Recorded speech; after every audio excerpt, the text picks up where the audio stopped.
Pilates, I thought it would be useful just to spend 10 to 15 minutes taking us through what we call our 5 basic principles that we use in STOTT Pilates. So in Pilates we focus on strength, we focus on flexibility, muscle control, posture, and really importantly breathing. And using those principles, it allows us to create awareness of how the body moves, and by creating this mind and body connection, it makes sure that we move with stability and we move with control, which of course is important in making sure that we don't injure ourselves. So taking you through those 5 basic principles, the first one is breathing. Other than the obvious, why is breathing important? Well, breathing allows us to relax. It allows us to relax the neck and shoulders, avoid any unnecessary tension. It warms up the body, it warms up the blood, oxygenates the blood, and it makes sure that we focus on 3-dimensional breathing in STOTT Pilates, which by that I mean all aspects, breathing into all aspects of the rib cage, not just the frontal lobes, but also the lower lobes and the posterior lobes of the ribs. So I'm just going to take you through how to do that now. So I've got a head prop, which if you need one, we'll come on to that in a bit more detail later, but I'm just going to use this head prop. I'm going to lie down on the mat in a supine position with my feet on the floor and my knees flexed at 90 degrees, hands down by the side. And the first thing we're going to do is just start breathing. Put one hand on your chest and one hand on your belly. Just breathe normally, but notice how you breathe. Are you breathing into the tummy, or are you breathing into the chest? In Pilates, we focus on taking nice big inhales, so hold on to the ribs with both hands, and then exhale through slightly pursed lips, as if we're blowing out a candle or through a straw.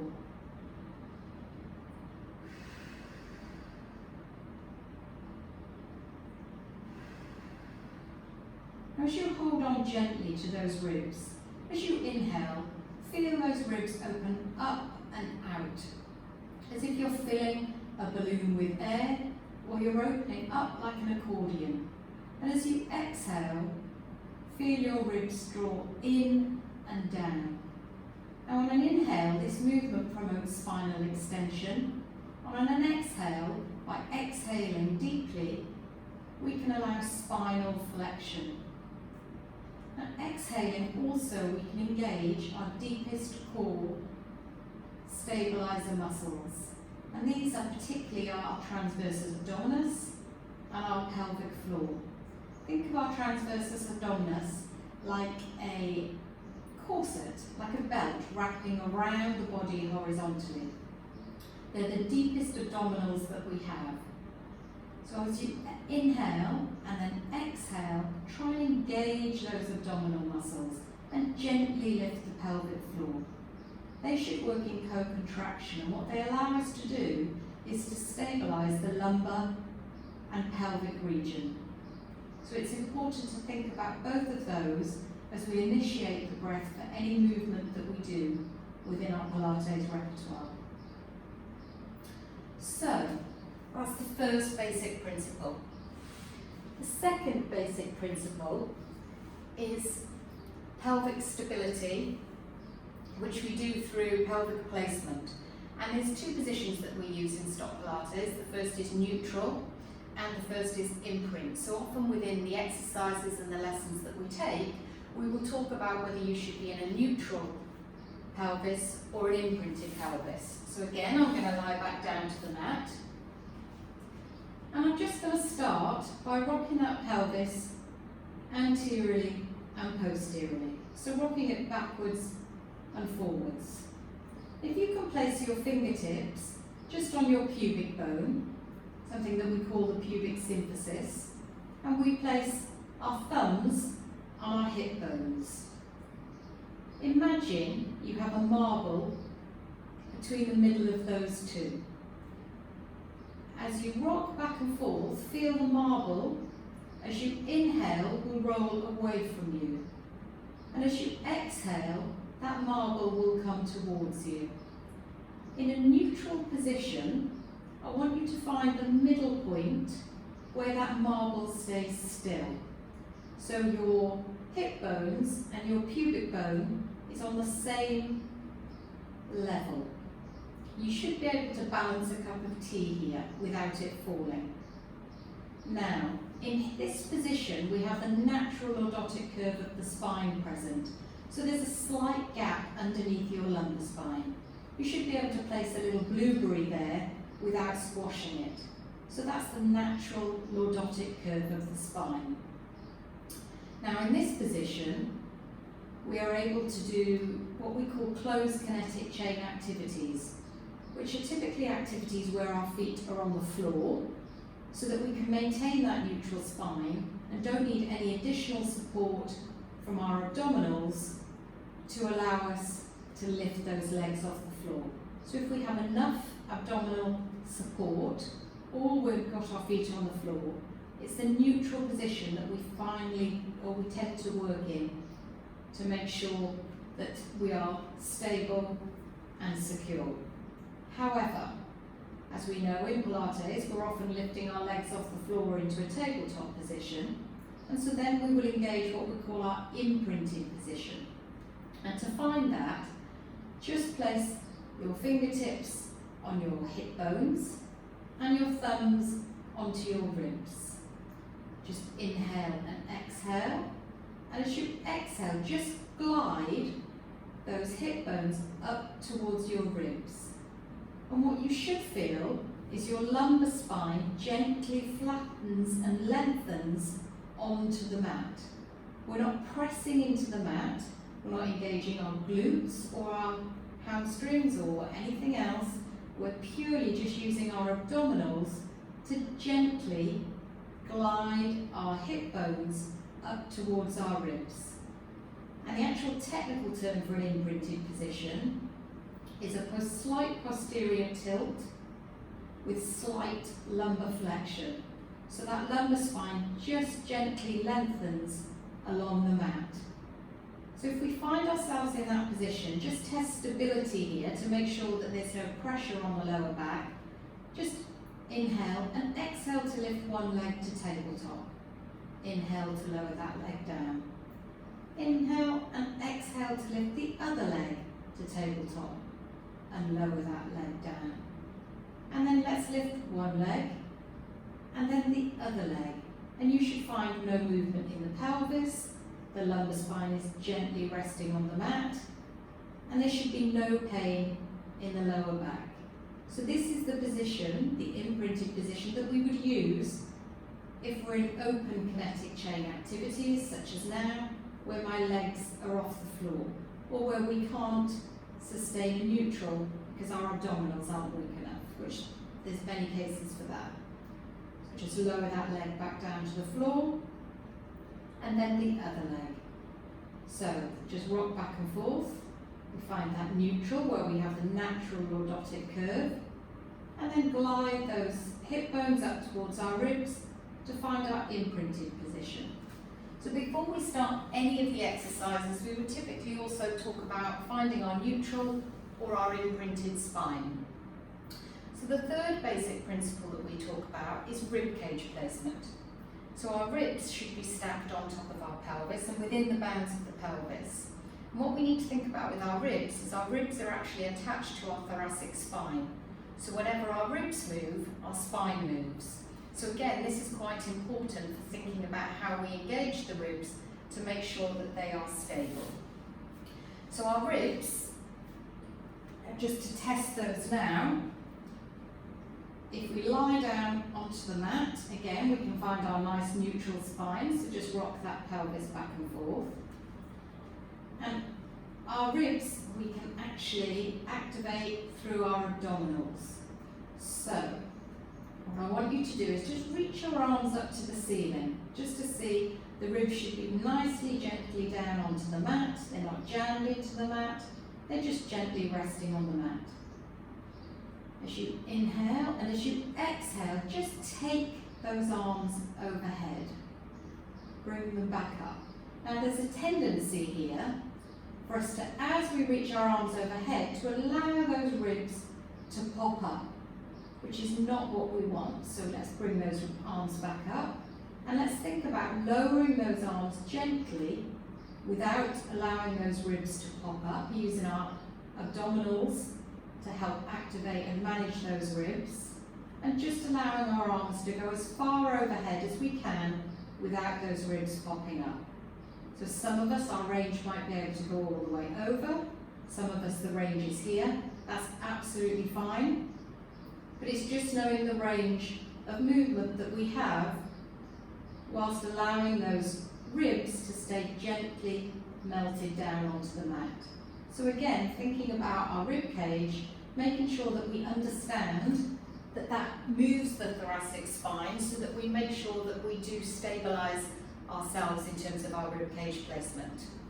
So the fourth basic principle that we have is scapular movement and stabilisation, which sounds quite a complicated one, but when I talk about our scapula, I'm talking about our shoulder blades. Now our scapula lack bony attachment to the ribs or the spine, so they only attach to our clavicle bone, and what that means is they are extremely mobile. So in order to manage that mobility, we need to make sure that we focus on stability, to make sure that we don't injure ourselves. So as those scapula can move in 6 ranges of movement, elevate, depression, protraction, retraction, and upward and downward rotation, we need to think about stabilising those scapula and make sure that we're supporting and building the muscles that surround that scapula. Because it's so mobile, it tends to be an area where a lot of people can pick up injuries. So we talk about, typically before the initiation of any exercise, to just stabilise your scapula. So just again, let's lie back down to the mat. And we're just going to reach our hands down to start off with, and we're just going to start with elevation and depression. So let's take an inhale and let's elevate those shoulder blades up towards our ears. Exhale back to neutral. Let's do that a few more times. And what I'm meaning here is not that we're shrugging our shoulders and lifting our shoulders to scrunch them up into our ears. We're just gently using our shoulder blades and elevating our shoulder blades, isolating those to allow us to lift them up towards the ears. Bring them back to neutral. And then let's think about the opposite of that, which is depression. So reach and glide those fingertips along the floor, reaching them long, whilst gently still keeping the ribs pressed gently down to the mat. And let's try and do both of those movements. So inhale up and exhale all the way down. And let's try and find the neutral, which is the halfway midpoint between those two movements. Then let's think about the next 2 movements, which are called protraction and retraction. So bring your arms on an inhale up to the ceiling, palms facing in. Imagine you've got a box that you're holding between your hands. With your eye gaze to the ceiling, I want you to take an inhale and protract those shoulder blades, reaching your hands to the ceiling and back to neutral. And as you reach those 2 together, you should feel an opening of the back, and gently opening across the back and gliding those shoulder blades away from each other as we gently protract the shoulder blades. Bring them back to neutral. And then I want you to think about retraction. So let's gently glide those shoulder blades together. Imagine you've got a pencil in between your shoulder blades and you're trying to squeeze those together. But again, we're not jamming the ribs into the mat, we're just isolating the movement to the shoulder blades. And again, we need to find the halfway point between those 2. So let's protract, retract, and find our midpoint, our neutral point. Finally, we're going to work on the 2 movements, which are upward and downward rotation. So we're going to inhale both arms up, and then exhale as we take one overhead, again watching those ribs, and inhale to switch. Just mobilising the scapula in all ranges of movement, making sure that that scapula is stable before we initiate any exercise to avoid any unnecessary injury. Bring those arms back up and relax them back down, and just come back up for a minute.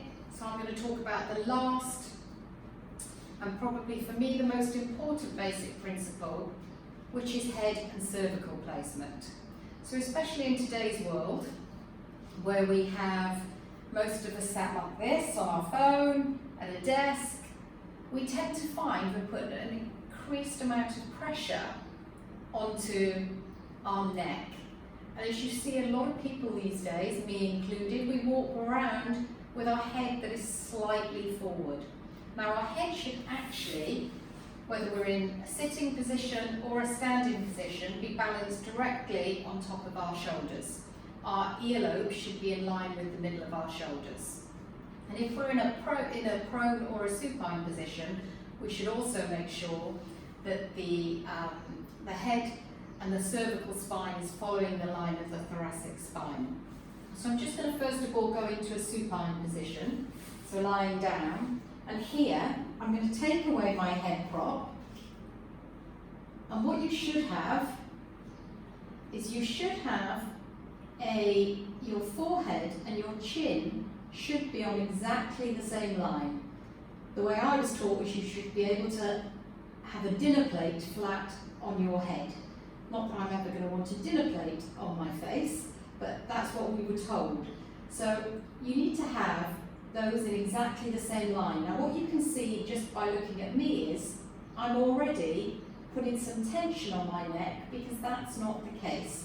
So by automatically putting a small head prop, and head props will differ depending on the degree of the tension that we have, now this is a much more comfortable position for me, and I'm able to look directly in my eye gaze without having to bend like that or jam my chin into my chest.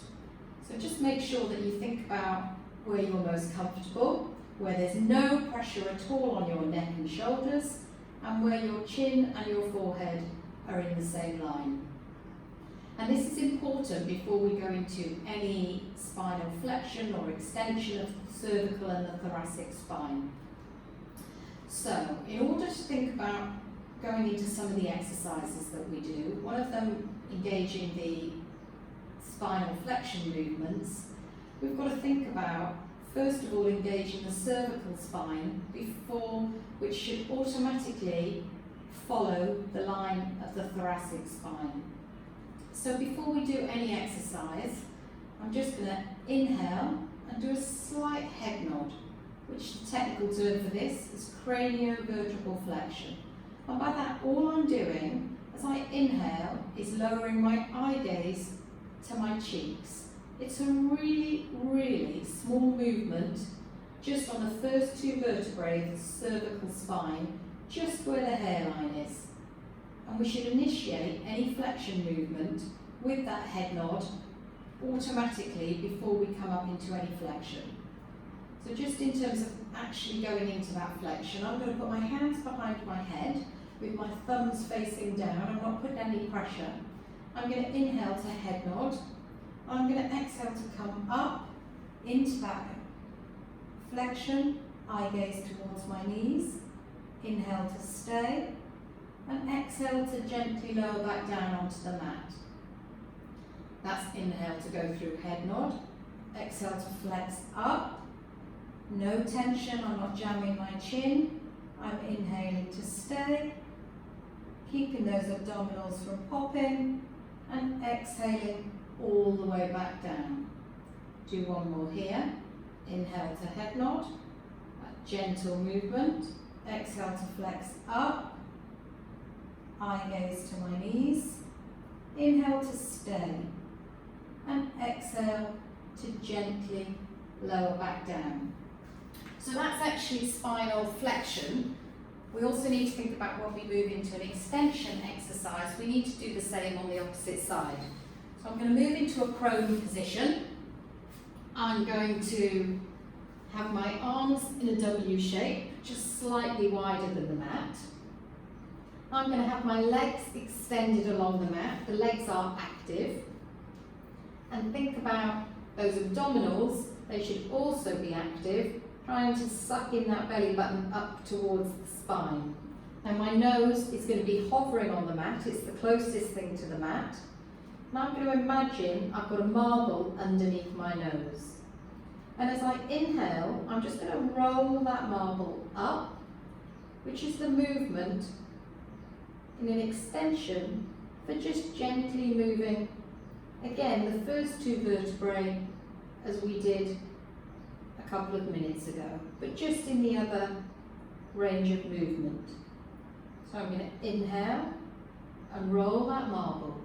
So my eye gaze is moving gently just up the mat. And then as we come into extension, we're going to inhale and roll that marble, and then we're going to exhale to come up with my eye gaze going just to the end of the mat.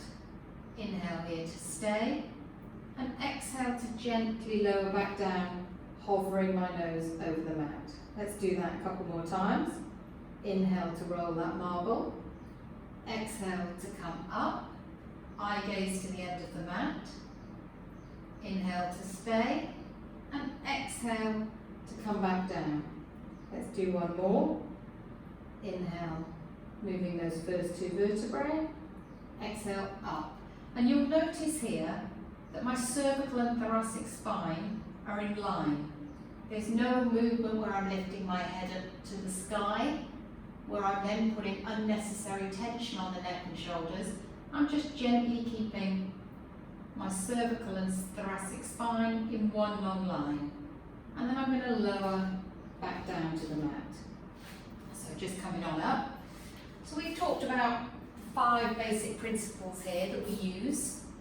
And these are all really important in STOTT Pilates for making sure that we think about all of these things that really does help us create that mind and body connection to make sure that we do move with stability and control, and we do make sure that we don't injure ourselves, and we can really focus on the core principles of Pilates, which is what we want to, which is the posture, improve our posture, our breathing, our flexibility, our strength, and our muscle control. Thank you for listening.